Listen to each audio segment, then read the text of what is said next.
To the pathogenesis behind the glomerular injury, it's basically due to the two causes: the injury caused by the antibodies that react with the in situ antigens with the glomerulus, and injury caused by the deposition of the immune complexes that is formed in the circulation.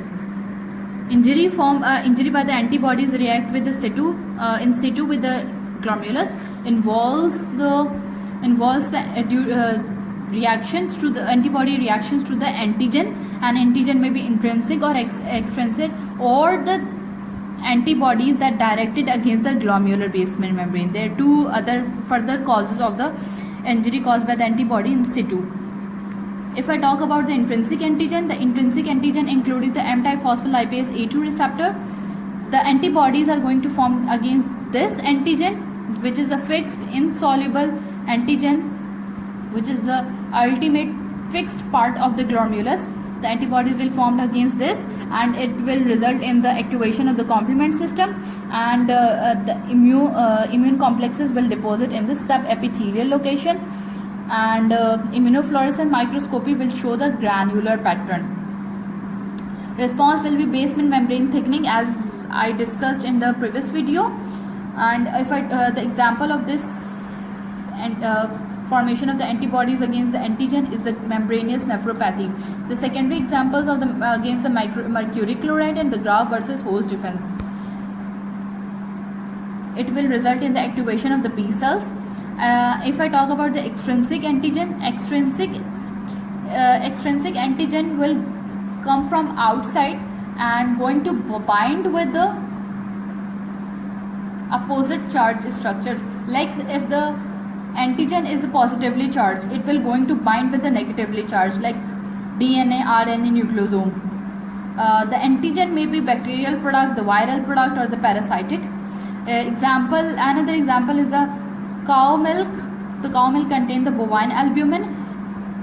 When the bovine albumin or the cow milk will absorb in the intestine, this antigen bovine albumin is going to lodge in the glomerular basement membrane, and antibodies will form against this bovine albumin.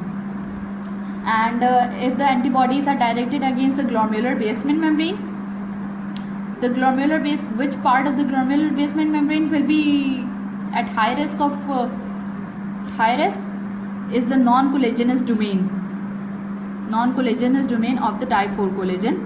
The example of this is rapidly progressive glomerular nephritis.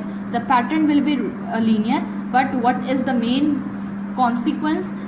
These antibodies which are directed against the glomerular basement membrane is going to cross-react with other basement membrane, like alveolar basement membrane. And the patient will present with both lung disease and the kidney diseases.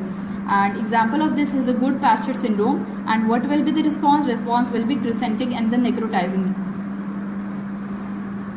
If I talk about the injury caused by the deposition of immune complexes that form circulation, the immune complexes antibodies are formed against these circulating antigen include the endogenous antigen or exogenous antigen. Endogenous antigen including the SLE, IgA, nephropathy, and exogenous antigen include the bacterial product like streptococcal protein, surface antigen of hepatitis B virus, hepatitis C virus, Plasmodium falciparum, Treponema pallidum. What is the mechanism of the glomerular injury? Follow the immune complexes. As you know that these all immune complexes, whether it forms in situ and or it's come from the circulation, it's going to deposit in this different sides of the glomerulus. Then it will activate the complement system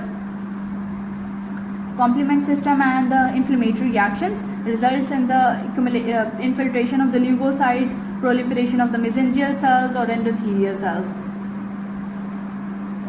Sometimes these immune complexes degrade mostly by the infiltrating leukocytes and the monocytes and macrophages.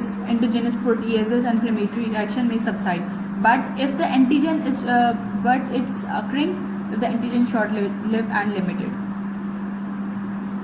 But if the antigen is viral protein or it's due to the endogenous antigen, that is SLE, the immune complexes will live for a longer period of time. Example are the chronic membranous and the membranoproliferative type. Now come to the mediators of the glomerular injury. There are two types of mediators. What are the mediators of the glomerular injury? It includes the cells and the soluble mediator. What cells are included? The neutrophils and the monocytes. It includes the generation of the chemotactic agent C5a, results in the Fc mediated adherence and activation. Neutrophil will release the proteases which result in the glomerular basement membrane degradation, as well as the formation of the reactive oxygen species which will cause the cell damage, as well as the release of the arachidonic acid metabolites which results in the decrease in the GFR. Macrophages and the T cells are also included. Platelets, what platelet will do, it will release the eicosanoids, growth factor and other mediated, which results in a vascular injury and the proliferation of the glomerular cells. And what will these mesangial cells will do? Mesangial cells will release the cytokines, chemokines, reactive oxygen species, growth factors, eicosanoids, nitric oxide and the endothelin. And what are the soluble mediators? Soluble mediators includes the complement activation. Complement activation includes the chemotactic agent C5a, which results in leukocytic influx and the membrane attack complex C5b to C9, which will cause the cell lysis, as well as the activation of the mesangial cells or oxidant proteases, which will stimulate the oxidant and the proteases. And C5b results in the C5b membrane attack complex will also results in the proteinuria. Eicosanoid, nitric oxide, angiotensin, endothelin. So all these results will, all these activations or release of these mediators will result in the hemodynamic changes. Now come to the chemokines. Include the monocyte chemotreating protein 1, which will cause a monocyte and lymphocytic influx, platelet-derived growth factor, mesangial cell proliferation, transforming growth factor beta or the fibroblast growth factor, ECM deposition and hyalinization and the glomerular sclerosis, vascular endothelial growth factor, maintain the endothelial integrity and regulate the capillary permeability. Coagulation system activation results in the fibrin deposition, and the thrombin activation results in the crescent formation.